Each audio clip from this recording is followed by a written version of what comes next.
Tu rostro quiero ver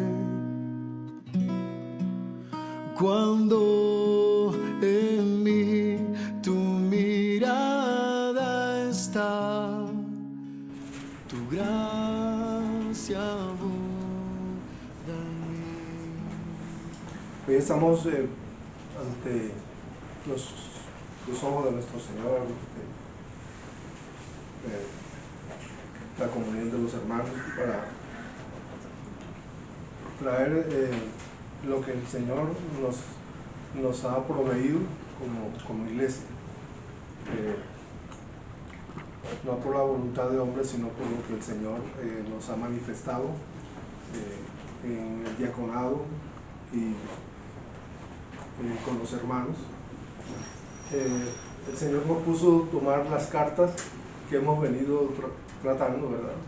Colosenses, Filipenses, y ahora nos ha colocado el Señor esta carta de Timoteo para poder seguir ejercitando en nosotros su voluntad, de que conozcamos su palabra, de que a través del ejercicio del conocimiento de su palabra nosotros nos afiancemos en la fe que Él nos ha dado y podamos seguir creciendo como cuerpo y como iglesia. Es así que nos encontramos en el día de hoy, ¿verdad? Dándole cumplimiento a la voluntad de nuestro Señor como cuerpo. Nos dispusimos para hacer este estudio, y el Señor nos ha regalado unas herramientas preciosas que son hermanos que han estudiado y han podido ver, ¿verdad?, un poco más allá, y nosotros estamos tomando de esas herramientas que el Señor nos ha dado a través de bibliografía. Nosotros, o yo personalmente, a veces he mirado la palabra y he encontrado referencias bibliográficas desde los tiempos de Moisés. Desde los tiempos de Moisés, ¿verdad? Allá en los Toledos de Moisés, el primer Toledo, el Toledo de Adán, ¿verdad? Encontramos referencias bibliográficas, libros que consultar. Y yo me he quedado impactado por eso siempre, ¿cierto? Porque la palabra siempre está fundamentada, y cuando vemos el discernimiento que hacen los hermanos en el Nuevo Testamento, basándose en los libros del Antiguo Testamento. Entonces hemos recibido esa provisión y esa bendición del Señor, y eso nos ayuda a nosotros a entender, ¿verdad?, un poco más lo que es el propósito y lo que son los hechos del Señor que Él nos narra en su palabra. La palabra no es inconsecuente, la palabra no viene de hechos fantásticos, no, la palabra se basa en hechos reales, Una cosa que uno encuentra en la palabra, ¿verdad?, en la narración de hechos, por lo menos en Hechos 2:42, dice que allí fueron bautizados muchos y se añadieron aquel día como 3,000 personas a la iglesia. Es un hecho real, y ese hecho real ocurre por el accionar del Espíritu Santo, cuando los hermanos disponen su voluntad. Pedro, que es una persona, ¿verdad?, que es un pescador. Bueno, yo no tengo nada en contra de los pescadores, pero Pedro era un pescador, a diferencia de Pablo. Pablo era un erudito en la escuela de Gamaliel. Entonces uno puede decir, oiga, aquí está Pablo y aquí está Pedro. Pedro es un pescador, aquí está Pablo, que él es un erudito en la escuela de Gamaliel. Entonces, cuando yo empiezo a analizar la carta de Timoteo, empiezo a ver vidas que van caminando por sus caminos. Veo vidas que se encuentran en los caminos y que esas vidas se entrelazan. Y yo veo la voluntad del Padre en medio de todo ese ejercicio, de ese entrelazamiento de esas vidas. Entonces, en la historia yo puedo ver, ¿verdad?, cómo el imperio griego, inicialmente Alejandro, ¿verdad?, unifica toda esa parte de lo que es el mundo en ese momento, y se crea un imperio griego. Y ese imperio griego se extiende desde Europa hasta la India. llega por todo el Mediterráneo, se extiende por todo el Mediterráneo. Entonces, cuando eso ocurre, ¿verdad? La cultura helénica se extiende por allá, por toda esa zona. Todo lo que es Turquía y empieza a bajar por toda esa zona. Ahí encontramos naciones que incluso hoy en día están en la memoria de todos, en la mente de todos, porque están ocurriendo cosas muy tremendas. Todo ese espacio geográfico de lo que es Turquía baja hacia la parte de Oriente, el lejano Oriente, ¿verdad? Toda la parte que se va extendiendo hacia lo que es los mongoles, se extiende hacia Azerbaiyán, se extiende hacia Persia. Hay que recordar lo tremendo que fue esa guerra contra Persia, ¿verdad? Del imperio griego contra el imperio persa, y el imperio persa y lo que es la cultura occidental se extiende hacia todo ese territorio, y por ahí bajan hacia la India, y se extiende hacia Azerbaiyán, a Uzbekistán, todos esos países, todos esos países que hoy en día, ¿verdad?, están en un proceso de confrontación en esos momentos. Espacios geográficos que ya en ese momento se reconocían en la historia de la humanidad. Está Grecia, yo pienso que de pronto acá, no, este espacio, aquí está Grecia y aquí está Turquía, y aquí está el Mar Negro, y por acá está el Golfo de los Dardanelos. El Golfo de los Dardanelos divide Europa de Asia, ¿verdad? Parte de Turquía pertenece a Asia, parte de Turquía pertenece a Europa. Y eso es lo que le permite a Turquía hoy ser miembro de algo que se llama la OTAN. La OTAN, ¿verdad? El Tratado del Atlántico Norte. Algo que surgió por allá de algo que se llamó la Guerra Fría. El enfrentamiento entre el Occidente y el enfrentamiento entre el Occidente con lo que era la Unión Soviética. Toda esa parte del Oriente que se extiende de Turquía para allá, o sea, de Turquía para acá, todo lo que es Azerbaiyán, Uzbekistán, todo eso están, ¿verdad? Afganistán, Pakistán, todo eso es porque ese es el denominativo de lo que fue el Imperio Otomano. Entonces, todo lo que se llama TAN es porque derivó del Imperio Turco-Otomano, ¿cierto? Entonces, aquí todo esto quedan países musulmanes hoy en día. Es tremendo conocer la historia de lo que fue Turquía, porque Turquía recibió varias de las iglesias que nosotros conocemos, ¿verdad? Entonces, la iglesia que se establece en Listra, eso es parte de Turquía.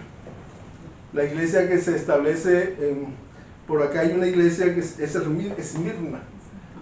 Hasta el año de 1900 aquí existía la iglesia de Esmirna y eran aproximadamente 1 millón de personas que vivían ahí, y esas personas, aquí está Grecia, aquí está Esmirna.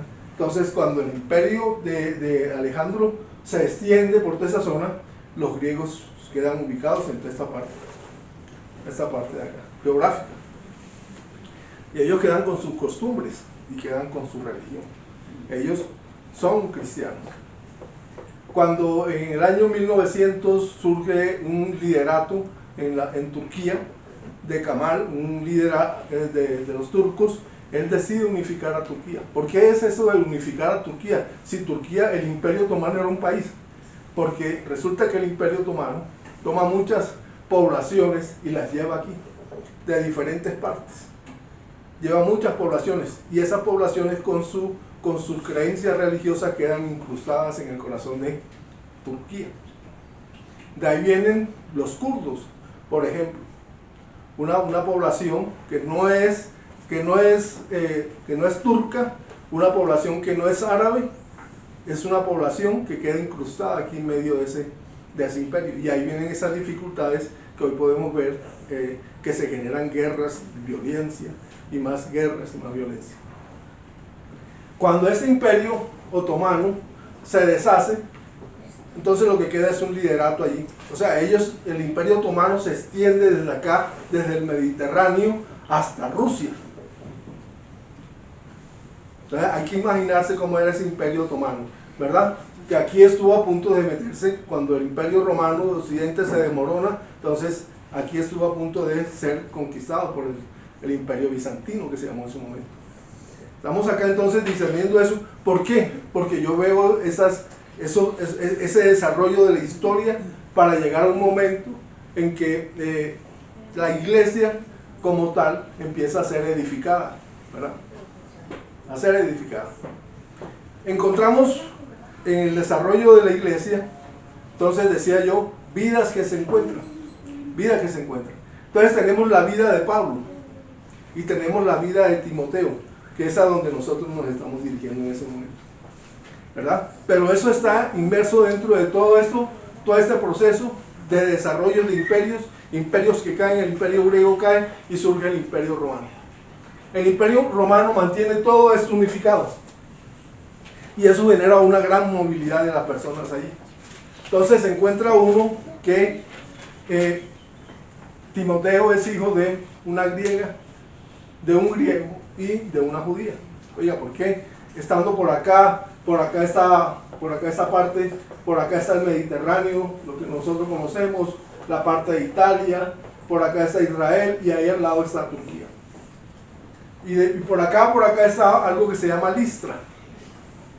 Listra aparece aquí. Y Listra es la ciudad donde es originario Timoteo. ¿Cómo es posible que Pablo llegue a Listra? Si Pablo está aquí en Grecia.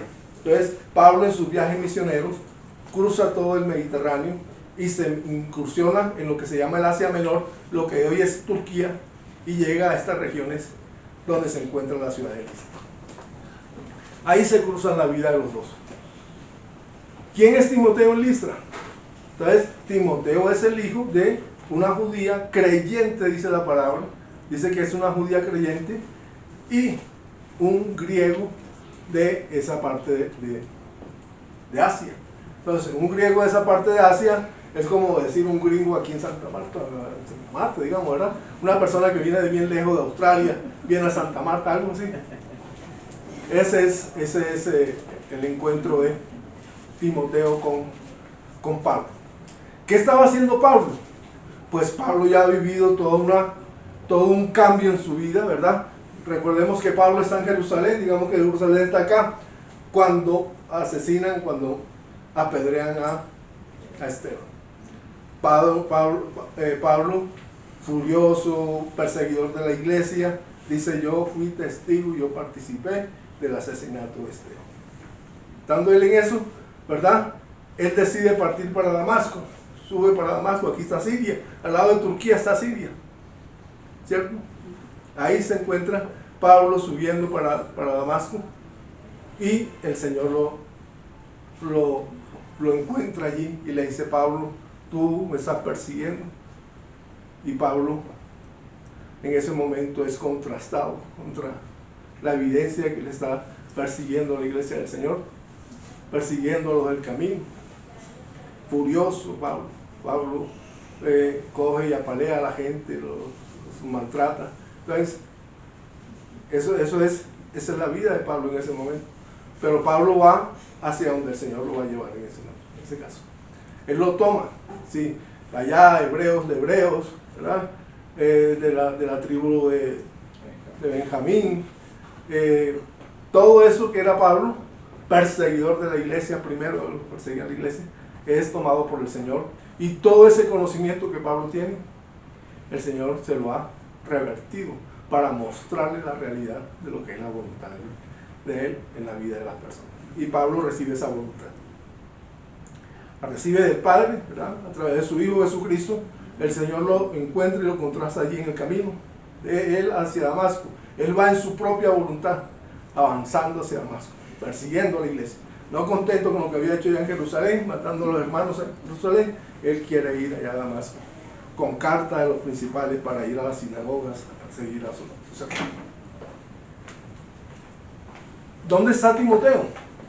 Entonces ya Pablo es una persona adulta enfrentando la voluntad del Padre, ¿verdad? A través del Hijo, él se enfrenta a esa voluntad, y él, cuando cae del caballo, no solamente cae del caballo, sino que cae todos esos conceptos que él conocía muy bien, siendo de la escuela de Gamaliel, conocía todo el judaísmo, el fariseísmo, él decía fariseo de fariseos, ¿verdad? Con el corazón duro, no solamente duro, sino entenebrecido. Entonces, él recibe la luz de parte del Señor. Cuando él recibe esta revelación de lo que es la voluntad del Padre, él cambia totalmente su accionar. Él cambia, digo yo. El Señor le cambia ese accionar. Ahí hay una vida transformada. Una vida transformada. Cuando él recibe el bautismo allá en Damasco, él es una persona nueva. Igual que cuando nosotros hemos recibido nuestro bautismo. El Señor nos ha hecho personas nuevas. Personas que se edifican en el Espíritu Santo para satisfacer la voluntad del Padre. Ahí nos encontramos con Pablo nosotros, ¿verdad? Claro que sí. Nosotros andando en nuestras andanzas en el mundo, ¿verdad? Sí conocíamos del Señor, sí, yo sí conocía al Señor. Todos los días domingos me llevaban a la misa, me tenían allá en un túnel así largo, 2 horas parados ahí con 40 grados de temperatura. Entonces, pero conocíamos del Señor, sí, claro, conocíamos del Señor.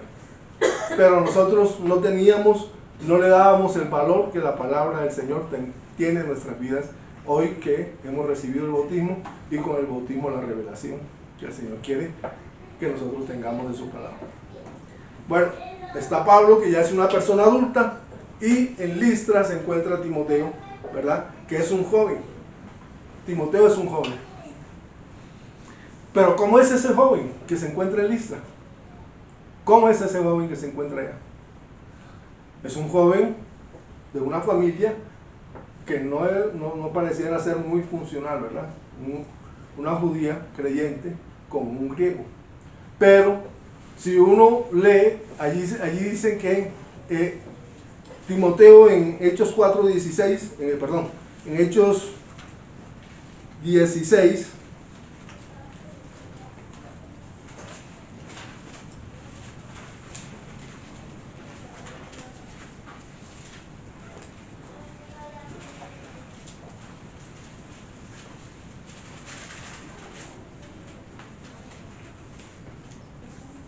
dice que Pablo llega a Listra. En esos viajes misioneros de Pablo llega a Listra. Ahí cerca hay una ciudad también que se llama Derbe. Y dice, después llegó a Derbe y a Listra, y he aquí había allí cierto discípulo. O sea, ya Timoteo, joven, ¿verdad? Era un discípulo. Era un discípulo que conocía como en el discipulado, igual que hizo Pablo con Gamaliel. Allí había una sinagoga, ¿verdad? Y como su mamá era judía y era creyente, entonces él conocía la palabra. Pero hay algo interesante allí en la vida de Timoteo. Timoteo recibe la palabra, es de parte de su mamá y de su abuela, la mamá y la abuela Loida, ¿verdad? Recibe la palabra allí.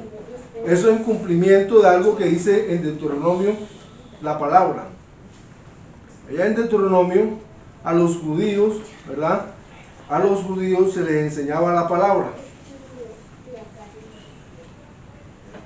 Deuteronomio 4, dice 4:9, dice, por tanto, guárdate y guarda tu alma con diligencia. ¿Cómo se guarda y cómo se guarda el alma con diligencia? Para que no te olvides de las cosas que tus ojos han visto, ni se aparten de tu corazón todos los días de tu vida. Antes bien, las cosas que el Señor provee, ¿verdad? Antes bien, las enseñarás a tus hijos y a los hijos de tus hijos. Esa palabra que está allí es lo que hace que la mamá de Timoteo, ¿verdad? Le enseña a su hijo la palabra que ellos conocen en ese momento, que son, puede ser el Pentateuco y los profetas y los demás. Entonces, allí se encuentra Timoteo, hijo de una mujer judía creyente, pero de padre griego. pero de padre griego. Entonces, ¿cómo puede ser si es claramente un matrimonio que tiene esa situación, verdad? Dice acá que daban buen testimonio de él los hermanos que estaban en Listra y en Iconio. Entonces, el testimonio de Timoteo ya era conocido, a pesar de que él era un joven, ¿verdad?, que se encontraba allí en la ciudad de Listra. El testimonio de él ya es conocido entre los demás.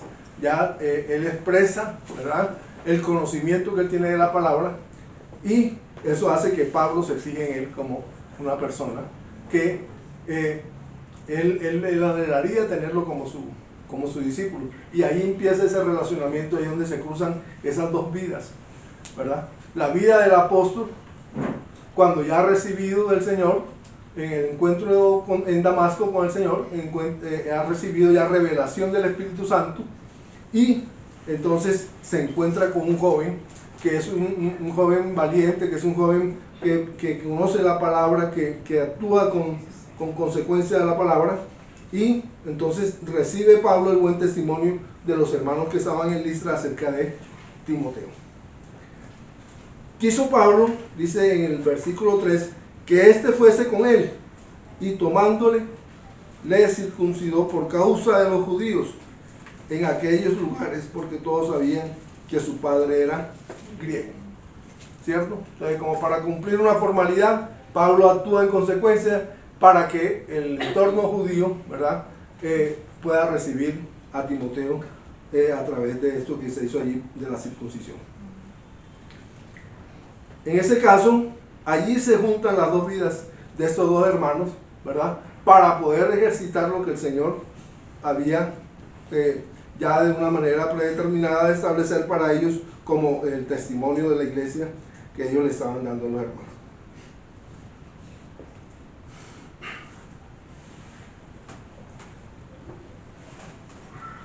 Pablo siguió su viaje misionero y dice: al pasar por las ciudades les entregaban las ordenanzas que habían acordado los apóstoles y los ancianos que estaban en Jerusalén. Entonces Pablo viene de Jerusalén, ¿verdad? Allí se encuentra con los hermanos y él se da a la diestra a enseñar de compañerismo con los apóstoles allí, y recibe de ellos el encargo de ir a los incircuncisos, ¿verdad?, a los no creyentes.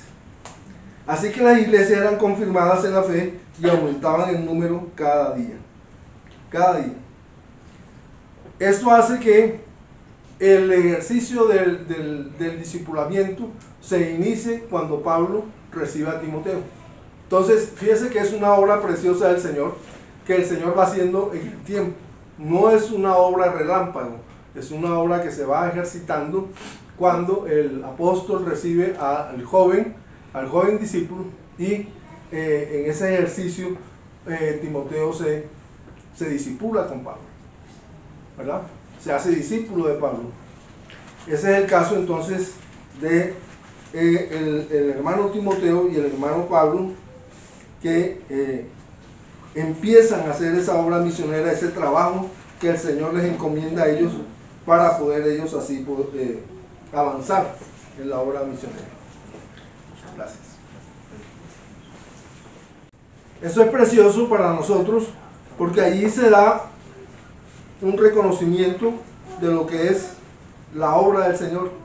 Entonces, cuando empezamos a analizar la epístola a Timoteo, ¿verdad?, encontramos todo este proceso, que no es un proceso de un año, no es un proceso de 2 años, es un proceso que viene generándose a través del tiempo. Entonces, Timoteo recibe de Pablo lo que éste tiene para enseñarle a él.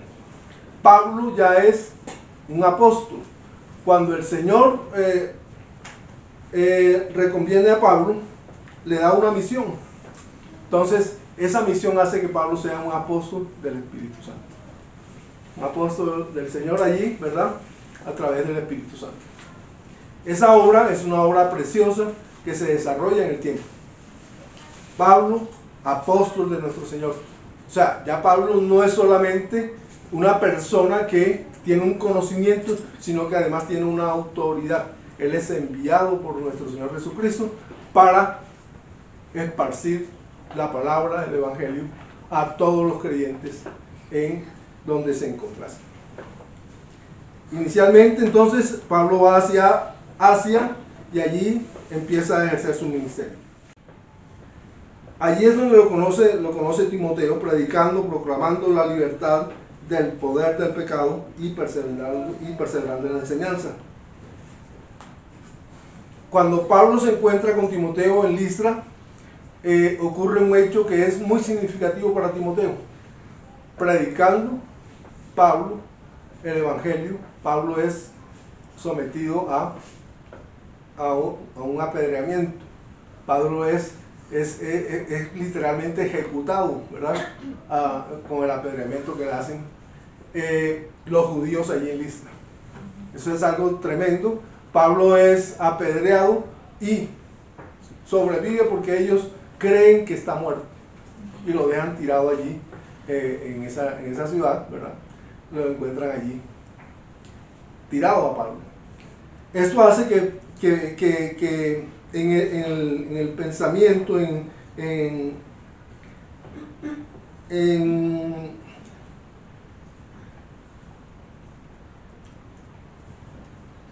la vida de Timoteo, ese hecho que hace como impreso en su conciencia y hace que él persevere aún más, lo lleva a perseverar todavía más en el conocimiento de la palabra y en su actuar como un hermano que es precioso para la comunión donde él se encuentra. Entonces Timoteo persevera, Pablo se va de Listra y luego al año siguiente, más o menos, un periodo de un año, Pablo vuelve otra vez y se encuentra con Timoteo allá en la ciudad de Listra. Ahí es donde esas dos vidas se unen para el propósito del Señor. Pero ya hay un hecho que hace que Timoteo madure. Oiga, ese apedreamiento de Pablo allí, ¿verdad?, lo hace él tener una conciencia de lo que es la voluntad del Padre, de lo que es la voluntad de Dios, ¿verdad?, a través del testimonio de lo que hace Pablo. Pablo se recupera de esas lesiones que lo llevan casi al borde de la muerte y el retorno allí a seguir predicando el evangelio, a seguir manifestando la voluntad del Dios Padre, ¿verdad?, de que todos conozcan a través de la revelación de su Hijo lo que es su voluntad, de ser salvos, de ser llevados, ¿verdad?, al conocimiento de la voluntad del Padre. Pasa el tiempo, Timoteo acompaña a Pablo en los diferentes momentos, en las diferentes iglesias, y va creciendo Timoteo. Timoteo va creciendo, va acrecentando su conocimiento del Señor y va recibiendo revelación de parte del testimonio de Pablo y de las enseñanzas de Pablo.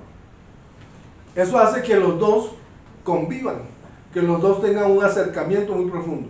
De tal manera que cuando Pablo escribe a los filipenses, ¿verdad?, ahí está la iglesia de los filipenses, Pablo le escribe a los filipenses y en ese momento ya la responsabilidad es tal de Timoteo que Pablo dice, Pablo y Timoteo, a los que están en Filipos.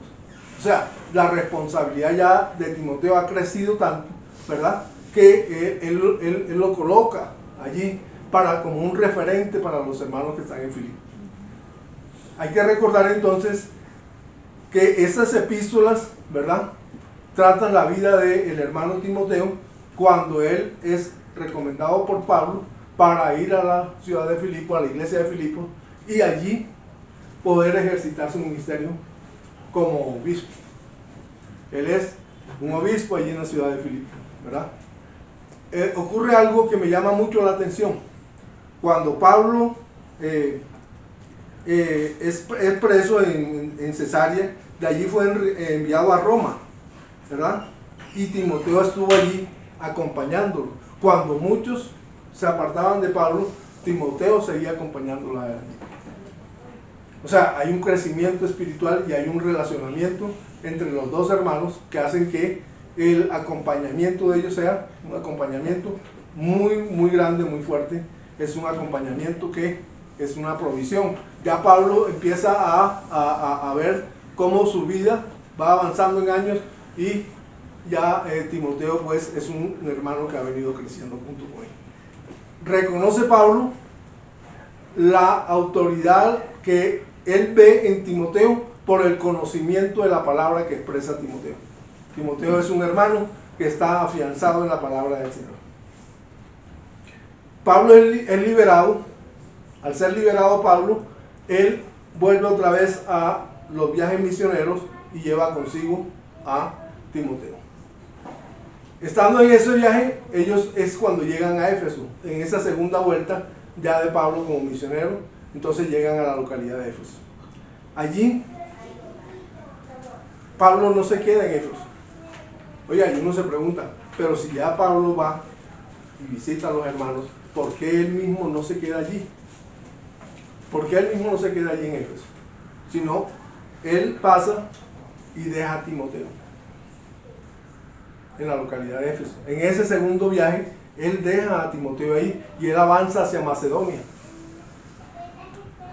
Entonces uno puede cavilar acerca de ello y decir, oiga, el hermano, como quien dice, le está asignando una responsabilidad a su discípulo para que ese discípulo pueda crecer con la responsabilidad que se le asigna. Entonces ya Pablo ve su vida desde otro punto de vista. Ya Pablo ve que él está ya avanzado en años y se necesita reconocer que los hermanos que se han asignado, entonces ahí está Tito, ahí está Filemón, ¿verdad? Pero también está Timoteo. Oiga, él les asigna a Tito, lo manda para Creta, para que sea Tito el que se encargue ya de la localidad de Creta. Y al otro que tiene él en su corazón, a Timoteo, lo deja en Filipos, para que él sea responsabilizándose de esa localidad, como obispo ahí en Filipos. Entonces, uno ve el accionar del hermano Pablo y dice, oiga, ¿por qué él no se quedó en Filipos? Porque él quería ver ese progreso de los hermanos, uno en Creta, el otro en Filipos, ¿verdad? Cuando él va y nombra a los ancianos, él quiere ver ese crecimiento de los hermanos, ¿verdad? Entonces, él hace ese proceso y asigna a Timoteo en la localidad de Filipos. Allí le encarga la localidad. Tener la responsabilidad de una localidad es algo tremendo. Cuando ya él estuvo en el primer viaje y allí quedaron unos hermanos, esos hermanos que quedaron en Filipos, algunos tuvieron el afán, ¿verdad?, de creerse doctos en la palabra. Ya se crecieron, pues se acrecentaron, y dijeron, no, pues yo sé mucho de la palabra, y entonces esos hermanos, en el predicar de su palabra, no tenían el conocimiento de lo que era el evangelio del Señor, y empezaron a llevar a las personas hacia lo que ellos creían y pensaban. Entonces, ese liderazgo que estaba en Filipos es un liderazgo que hace daño a la iglesia. Es un liderazgo que orienta hacia las personas y no orienta hacia el Señor. Cuando Pablo discipula a Timoteo, él lo orienta hacia el ejercicio de la voluntad del Señor en su vida. Lo orienta hacia la palabra. Lo orienta hacia el reconocimiento de la voluntad del Señor en la vida de ellos. Y eso hace que Timoteo sea por eso un hermano precioso para la iglesia. O sea, las sanas palabras, las sanas doctrinas, esas son las que Pablo le transmite a Timoteo y Timoteo transmite a la iglesia.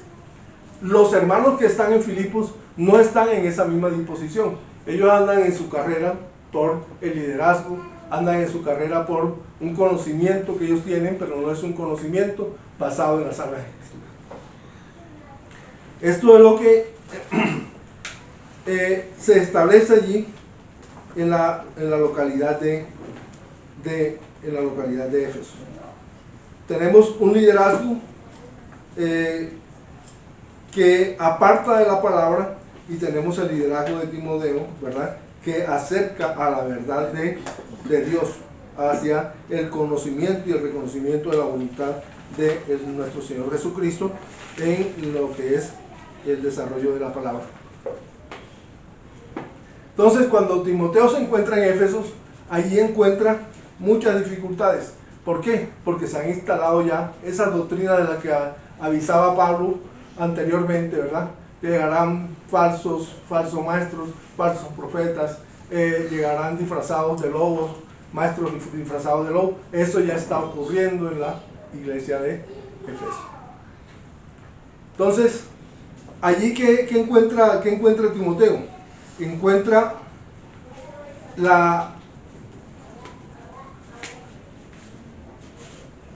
doctrinas que podemos mirarlo en 2 de Timoteo 3:15, que atacan la inspiración de la Biblia. Entonces, la inspiración de la Biblia, por lo que hemos recibido, es una inspiración sagrada, ¿verdad? De las Sagradas Escrituras. En 2 de Timoteo 3:15 encontramos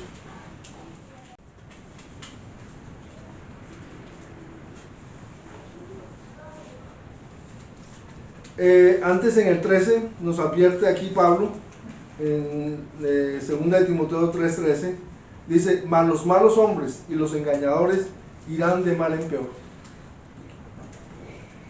Entonces, ya esto está ocurriendo en la localidad de Éfeso. Ya los malos hombres y los engañadores están queriendo llevar a los hermanos hacia doctrinas que no son la verdadera doctrina del Evangelio.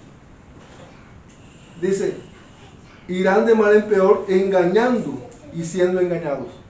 Pero no solamente se conforma con engañar, sino que además ellos van a ser engañados. Y dice, en el 14 dice: pero persiste tú en lo que has aprendido y te persuadiste, sabiendo de quién has aprendido.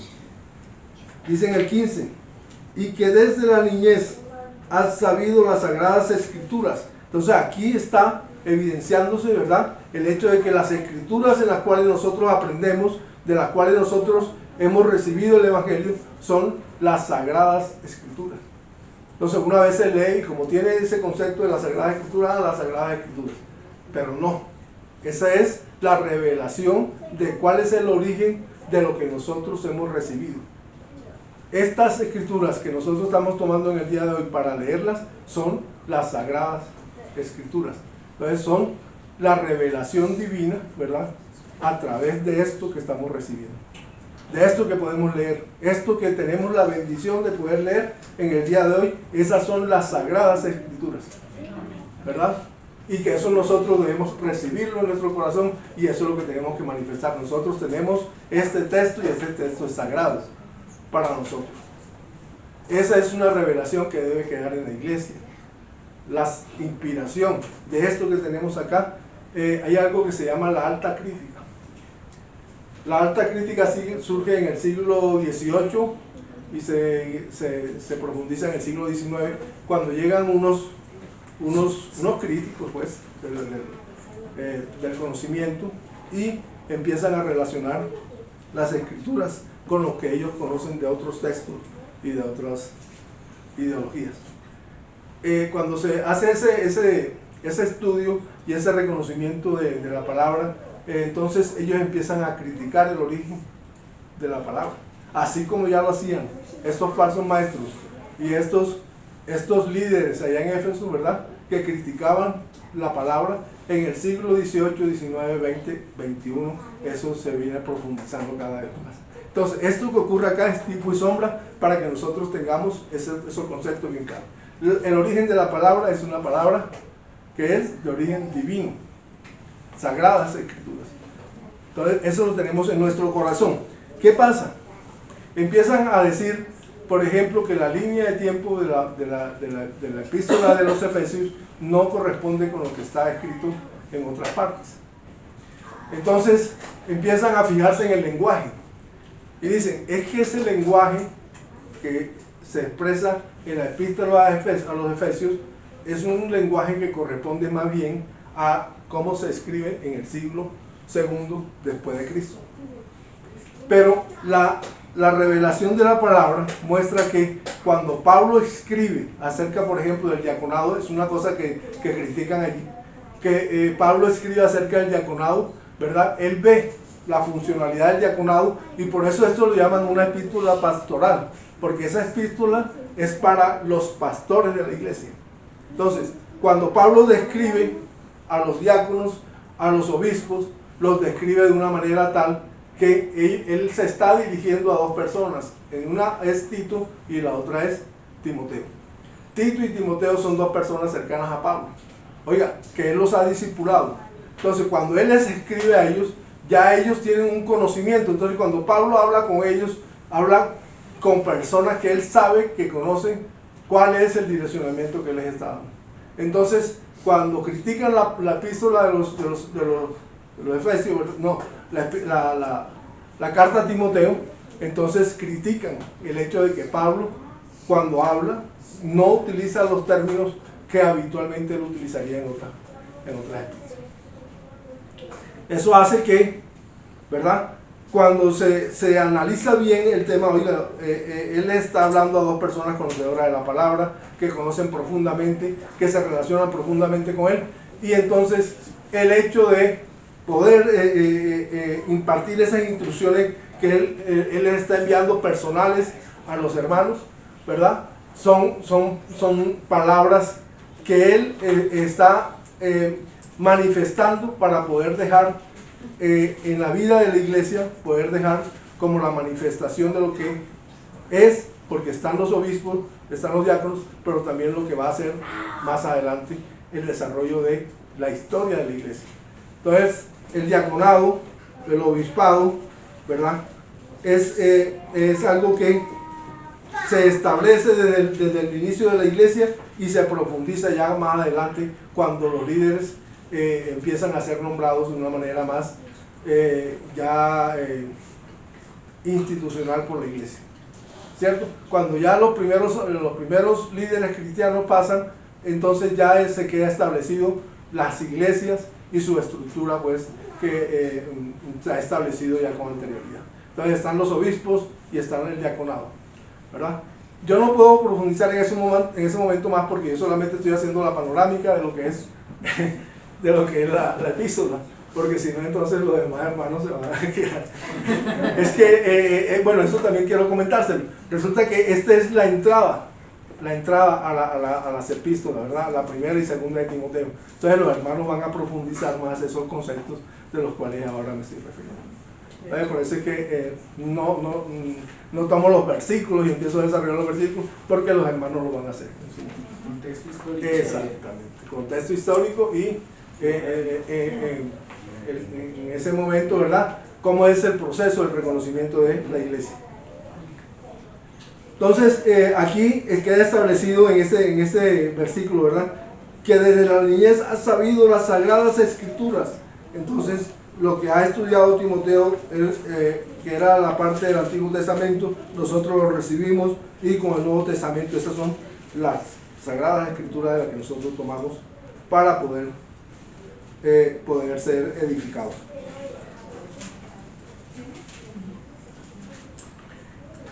La doctrina de la salvación. Entonces, allí hay un proceso donde se viene atacando la doctrina de la salvación. Entonces, en 2 de Timoteo 3, 15, 17, 3, 15 al 17, ¿verdad?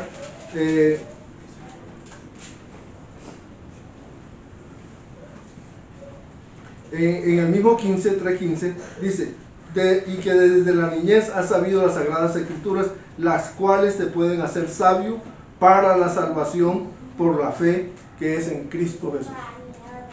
Entonces, allí está establecida la doctrina de la salvación. ¿A través de quién somos salvos nosotros? De Cristo Jesús por medio de la fe. ¿Verdad? Entonces, ahí tenemos la doctrina de la salvación. Somos salvos por la fe que es en Cristo Jesús. Otra doctrina que es atacada, ¿verdad?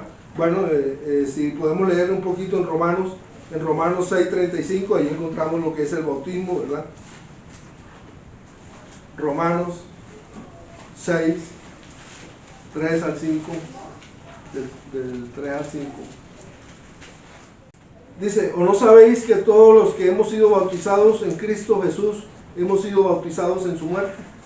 Porque somos sepultados juntamente con Él para muerte por el bautismo, a fin de que como Cristo resucitó de los muertos por la gloria del Padre, así también nosotros andemos en vida nueva.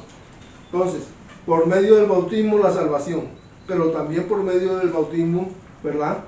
Reconocemos que somos sepultados juntamente con Él para muerte por el bautismo, a fin de que como Cristo resucitó de los muertos por la gloria del Padre, así también nosotros andemos en vida nueva. Porque si fuimos plantados juntamente con Él en la semejanza de su muerte, así también lo seremos en la de su resurrección. Importante esa doctrina que tenemos acá. ¿Por qué? Porque resulta que esos falsos maestros allá en Éfeso están atacando la resurrección.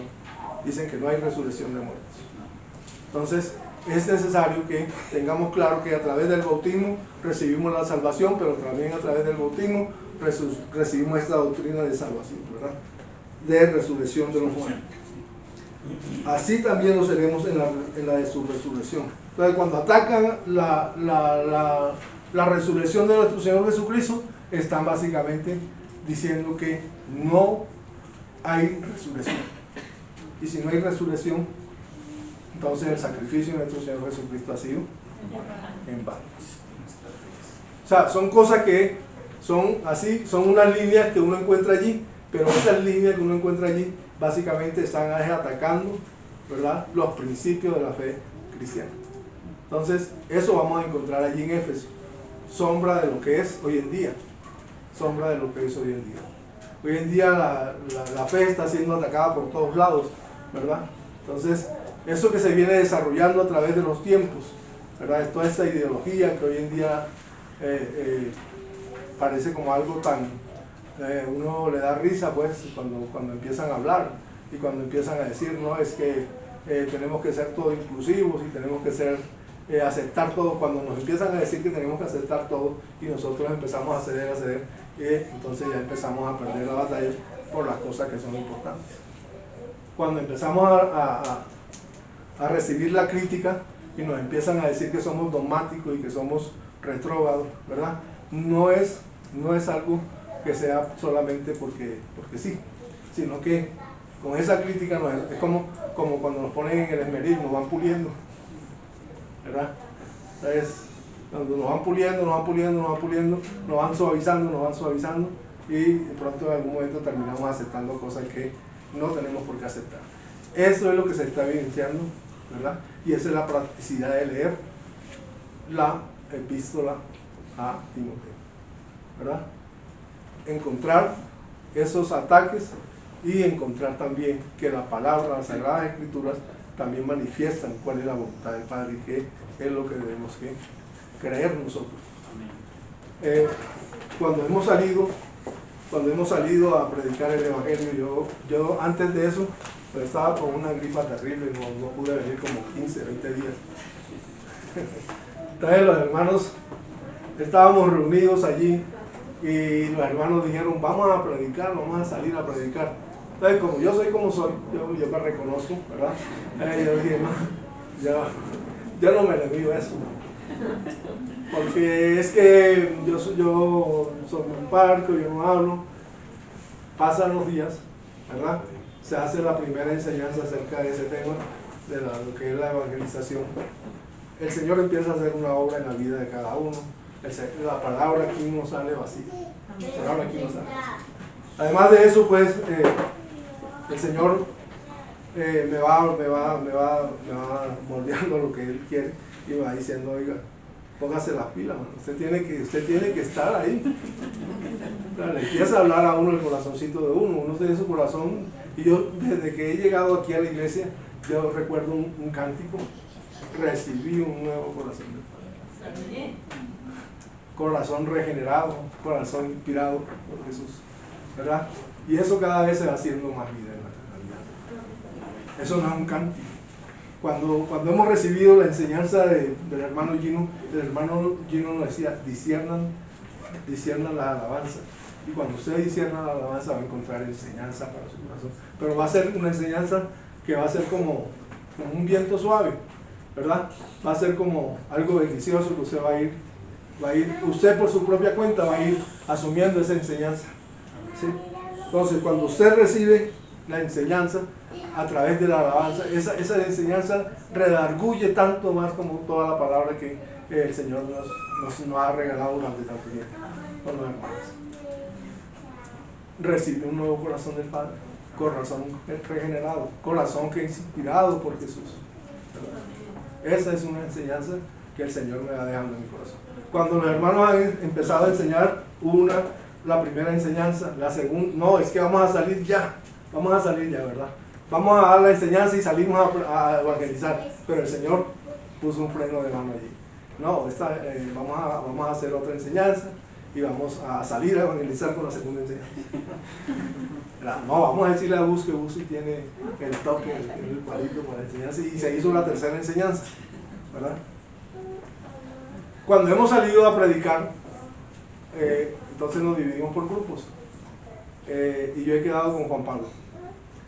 Entonces está Alejandro y está Julieta, y los tres tienen como ese querer, ¿verdad? De predicar, y ellos van y me van mostrando a mí un camino, me van dando una enseñanza. Oiga, para salir a predicar, ¿verdad? Pues disponga su corazón. Y entonces, pues yo salí con corazón dispuesto.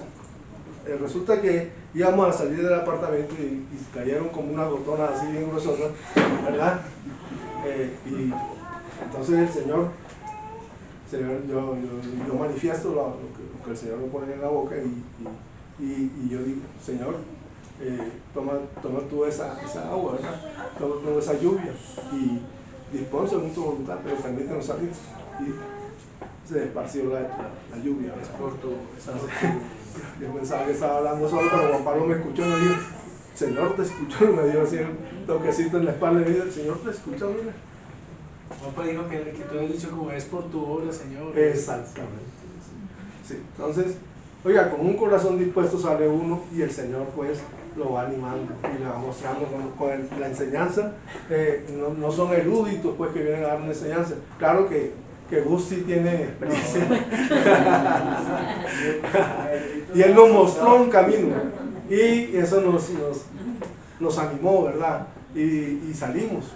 Y nos dispusimos y salimos y fuimos entregando todos esos folletos. Cada una de las personas que recibe ese folleto, el Señor sabe dónde va a terminar ese folleto y lo que ese folleto manifiesta a cada uno, ¿verdad? Y hemos quedado con las ganas, ¿verdad? Entonces, hemos quedado con las ganas de seguir haciendo eso, porque no es para nosotros, no es porque nosotros queramos hacerlo, sino que la palabra del Señor nos invita a ir y predicar el Evangelio. Y predicar a las naciones, llevar la palabra a las naciones, ¿verdad? Uno ve tanta soledad en esas naciones cuando se declaran guerras y hay matanzas y uno dice, Señor, ¿qué está ocurriendo allí? Está la obra del enemigo, pero también se está haciendo tu obra. Seguramente allí también hay hermanos que están predicando. Cuando uno conoce la vida de los cristianos en Afganistán, en Pakistán, son ciudadanos de segunda clase. Son ciudadanos que están sujetos a que un musulmán diga, esa persona, esa niña, esa mujer dijo que el profeta Mahoma no es el profeta. Y de una vez lo van cogiendo y lo van encarcelando y lo van ejecutando. Cuando yo me enteré, yo leía unas crónicas acerca de la vida de los cristianos en Afganistán, y yo leía con terror y con asombro que un cristiano se dedicaba a ser el ejecutor. Él era el que ejecutaba las penas de muerte. Y yo me quedaba asombrado, ¿cierto?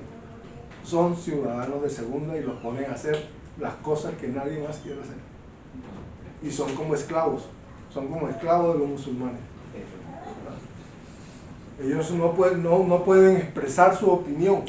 Si estás en la pila donde están tomando el agua, ¿verdad? Y llega una cristiana y ni siquiera se atreve a mencionar el nombre del profeta Mahoma, ¿verdad? Entonces ellos están corriendo grave peligro de muerte. Grave peligro de muerte. Entonces uno en su corazón, ¿verdad? Uno quisiera manifestar y poder orar constantemente por esos hermanos, porque ellos están sufriendo indeciblemente. están sufriendo, pero ellos viven también con la creencia y con la fe puesta en nuestro Señor Jesucristo. Eso es en cuanto a la doctrina de la salvación. Entonces tenemos el hecho de que nosotros somos bautizados con nuestro Señor Jesucristo y justamente con Él somos resucitados para la vida eterna. Nosotros hemos sido renovados por el mandato del bautismo en nuestras vidas. Nosotros somos personas nacidas nuevas. Y ese nacimiento nuevo hace que nosotros no manifestemos lo que es nuestro. Yo personalmente digo, a veces uno encuentra muchos testimonios de los hermanos en la iglesia. Yo una vez decía, yo nunca voy a decir como el hermano, ¿verdad? El hermano tenía una anécdota muy curiosa acerca de un umbico, por ahí decía, yo nunca voy a decir eso. Pero uno nunca debe decir, yo nunca voy a decir eso, porque termina más rápido diciendo, ¿verdad? Uno en su corazón a veces manifiesta cosas que no son del Señor. Pero esas cosas que no son del Señor, el Señor, yo creo que uno en algún momento va a terminar escuchándose hablar. Va a decir, oiga Señor, ¿yo por qué estoy diciendo esto? ¿Por qué estoy diciendo aquello? ¿Verdad? A veces, ¿por qué estoy haciendo esto?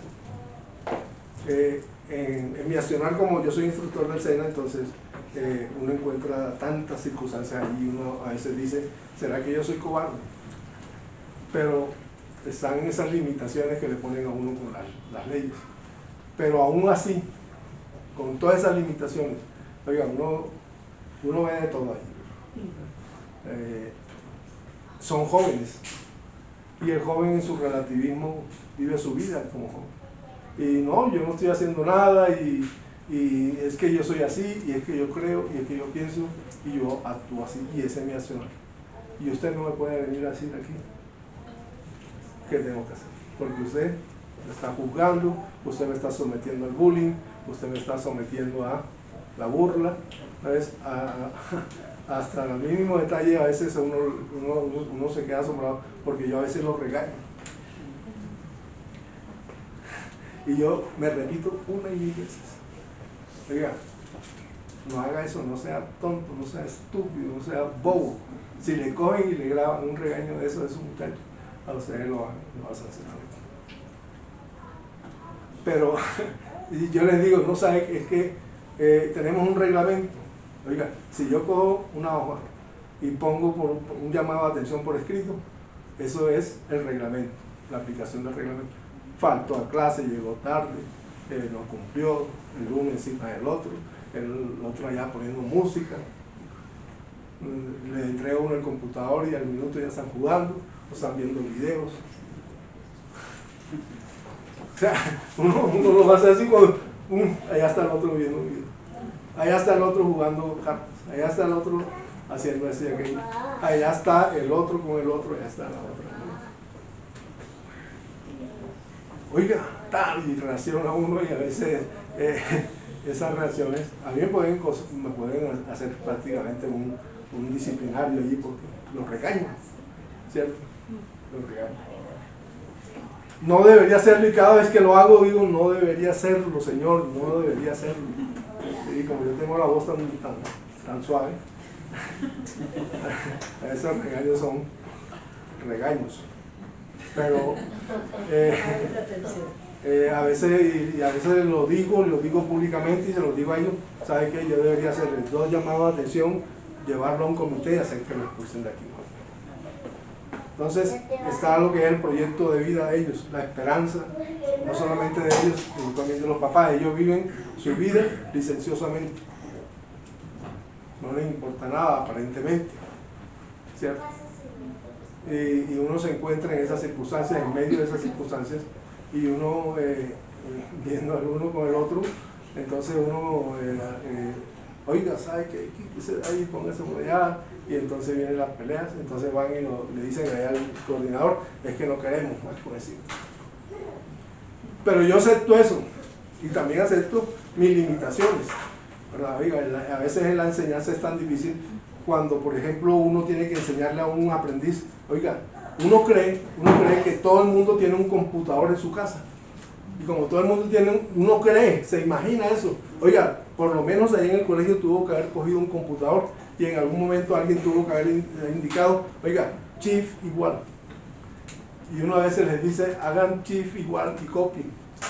Y se quedan como con la mente en blanco. Oiga, saque algo que se llama el exponente. Es una teclita allí y tal, dele sostenido. Y hacen así. O sea, oiga, no, sostenido. Es terrible. Uno cree que todo el mundo sabe lo que uno sabe. Oiga, sostenido. Téngalo ahí sostenidito y déle la otra tecla. Y cuando eso es virtual, ¿verdad?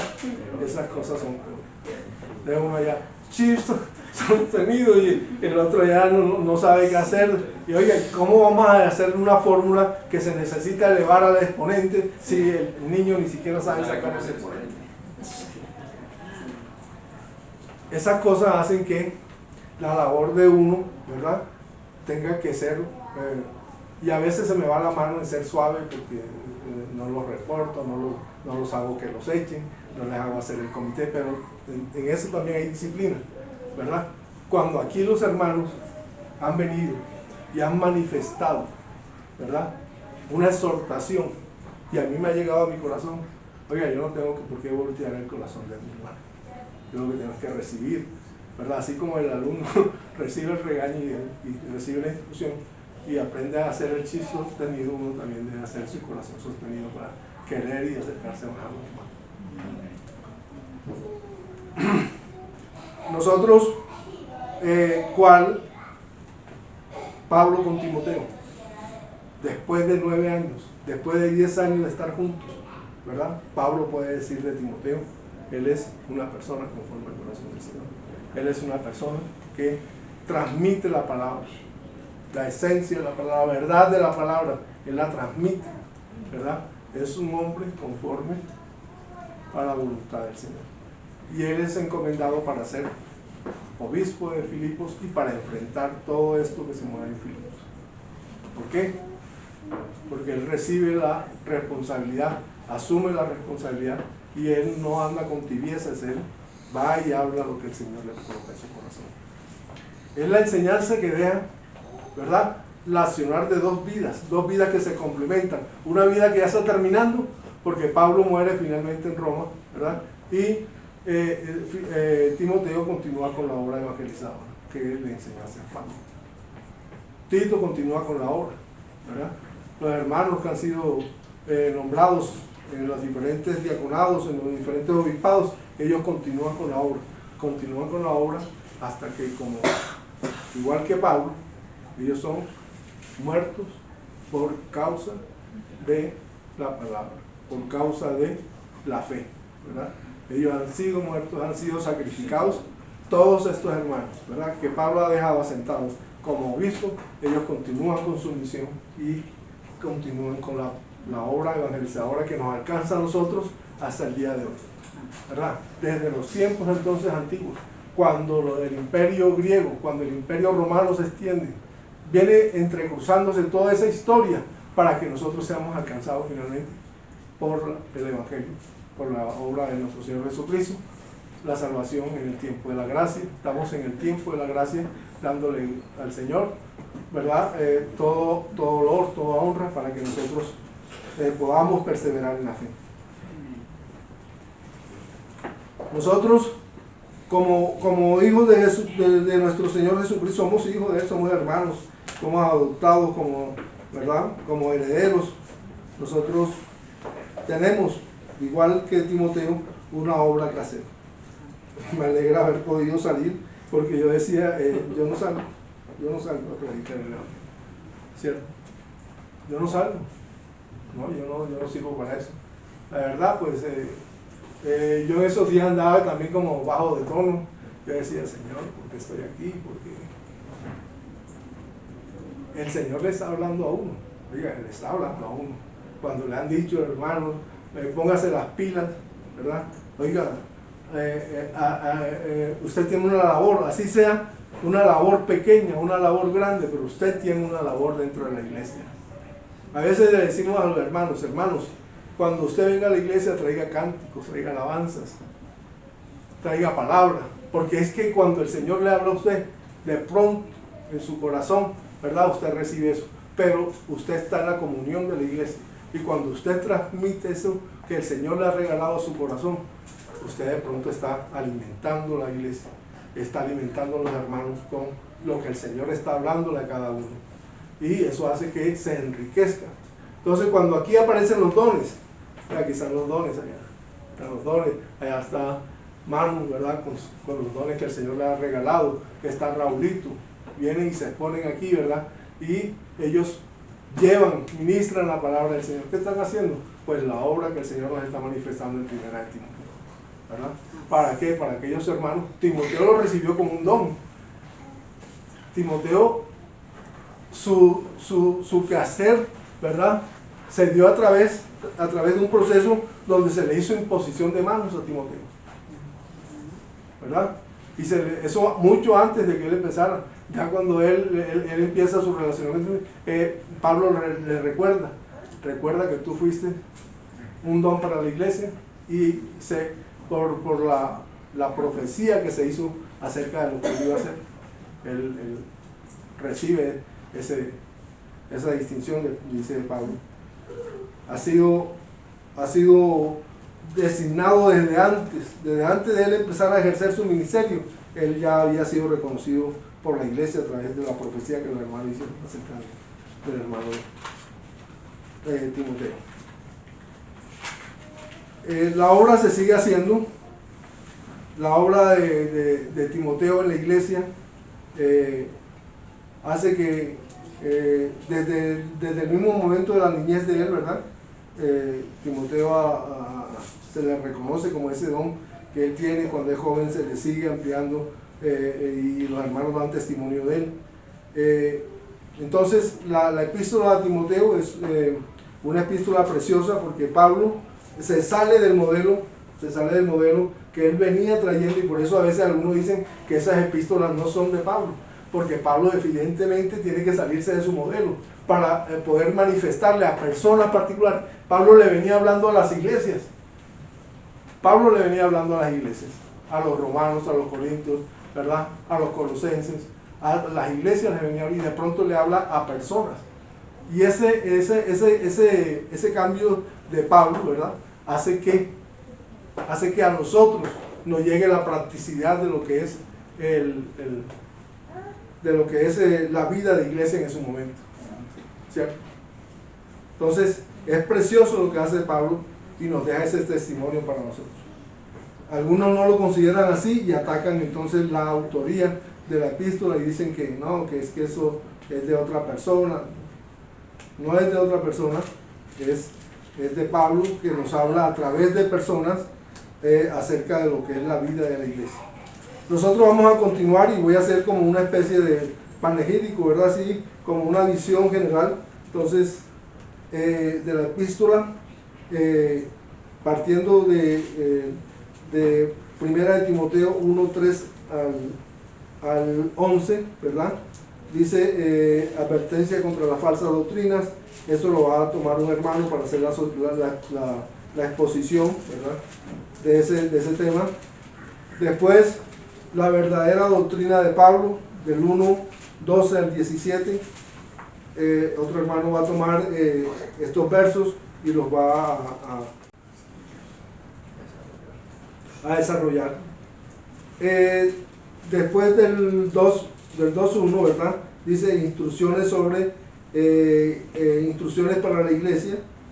Del 2:1 al 2:8, importancia de la oración. Entonces se desarrolla el tema de la oración y lo importante que es esto para la iglesia, ¿verdad?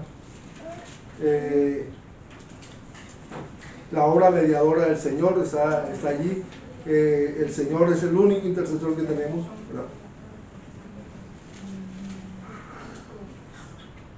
Las funciones de las mujeres en la iglesia. Entonces del 2:9 al 2:15 tenemos las funciones de las mujeres en la iglesia.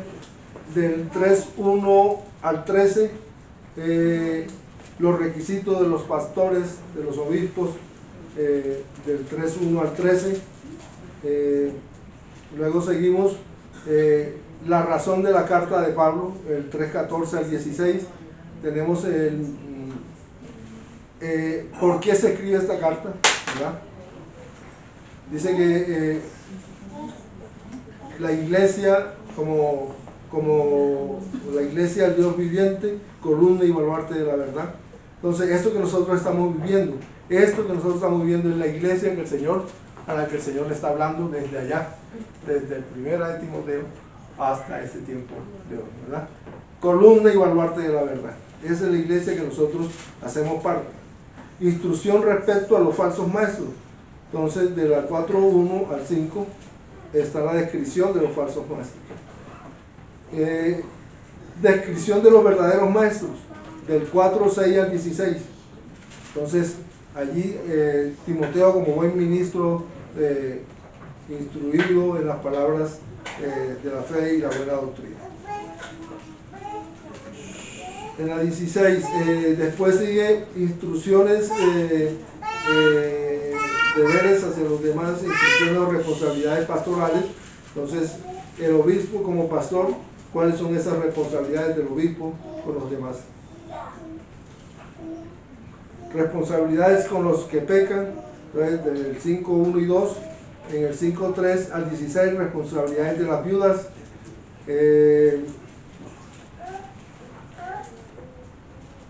En el 17, 5:3-17, las responsabilidades de los ancianos, de los obispos, de los pastores, del 5:17 al 5:25, responsabilidad de los esclavos, ¿verdad? Entonces, la responsabilidad de los esclavos del 6:1 y 2, el peligro de la falsa enseñanza, del 6:3 al 5, del 6:6 al 10, el peligro del amor al dinero. Entonces, cuando los que están en el liderazgo de la empresa, de la iglesia, los que están en el liderazgo de la iglesia, ¿verdad? Aman más el dinero que la voluntad del Padre. Del 6:11 al 16, el carácter y motivo del hombre de Dios.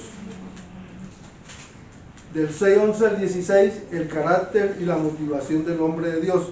Entonces, ahí tenemos el carácter y la motivación del hombre de Dios. Un carácter moldeado por el Señor en la voluntad del Padre y del Hijo, ¿verdad? El uso apropiado de la riqueza, del 6:17 al 19. Y finalmente, la epístola termina en el empleo apropiado de la verdad, el 6:20 al 21. Entonces, ese es el esquema general que se va a desarrollar para lo que es la presentación, ¿verdad?, de todos los hermanos con respecto a lo que es la carta de Primera de Timoteo. Luego continuaremos con la de Segunda de Timoteo, ¿verdad? Entonces, es un tema pues que práctico para nosotros como creyentes, y en la bendición del Señor pues se pueda transmitir lo que es la palabra del Señor, no pues las cosas que uno traiga consigo. Le doy gracias al Señor por lo que me ha podido llevarles, pidiéndole al Señor que solamente sea lo de Él lo que quede, y dándole gracias por esta oportunidad que me da el Señor, redarguyéndome de mi accionar, poder ser útil. A veces siento temor cuando he recibido un encargo y de pronto en mi corazón se afianza como esas inquietudes de uno como persona, y a veces de pronto quisiera decir: Señor, pero si tú me has puesto aquí y yo me aparto, de pronto pues, es posible que tú me dejes a mí en el camino, ¿verdad? Entonces, con responsabilidad, pero también con amor, ¿verdad? No recibiéndolo como por carga, sino que como bendición del Señor se reciben las cosas. Yo, la pequeña exhortación que puedo hacerle a los hermanos, el que ellos puedan manifestar sus dones aquí en esto que es la iglesia. que ustedes, hermanos, todos, y que yo pueda, y que todos podamos, ¿verdad?, manifestar nuestros dones. La música, la palabra, ¿cierto? Los hermanos se disponen. Bueno, ellos me dicen, hermano, nosotros nos disponemos, pero también somos limitados en nuestros recursos, ¿verdad? Entonces, las alabanzas, claro que un hermano puede pedir una alabanza que esté ahí en el linario, pero si el hermano de pronto no se la sabe, pues, ¿verdad?, la buscamos y la cantamos a capela, ¿cierto? El ideal es que, y fíjense el trabajo tan precioso que están haciendo los hermanos. Ese es un trabajo de una obra preciosa del Señor. Ellos están recopilando todo el linario de Colombia, ¿verdad?, buscando las canciones para que tengamos un referente. Entonces, cuando se publican las canciones, de pronto hacer la tareita de escuchar las canciones y poderlas cantar en casa, para traer esas canciones, ¿verdad?, en nuestro corazón ya pues como afianzadas. Esa es la obra que estamos haciendo con Linario, porque el Linario tenía las canciones, pero no tenía melodía, no tenía nota, no tenía acorde, no tenía...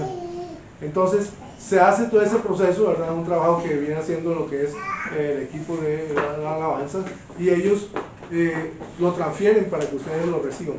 Entonces cuando se les envían estos links, ¿verdad?, para compartir la palabra, eso no solamente es para nosotros, sino que es a nivel nacional, y para los hermanos también, pues, que comparten con nosotros a nivel internacional también.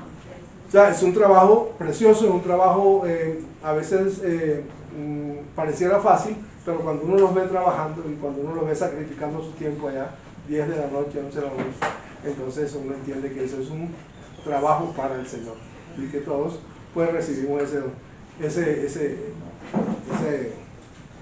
gozo pues de recibir de los hermanos esto que ellos nos regalan. Le doy gracias al Señor por lo que hemos podido compartir. El Señor nos guarde y nos provea y nos lleve a todos con bien en ese nuestro Es regresar a darte gloria, Señor. Mi corona es darte gloria, Señor.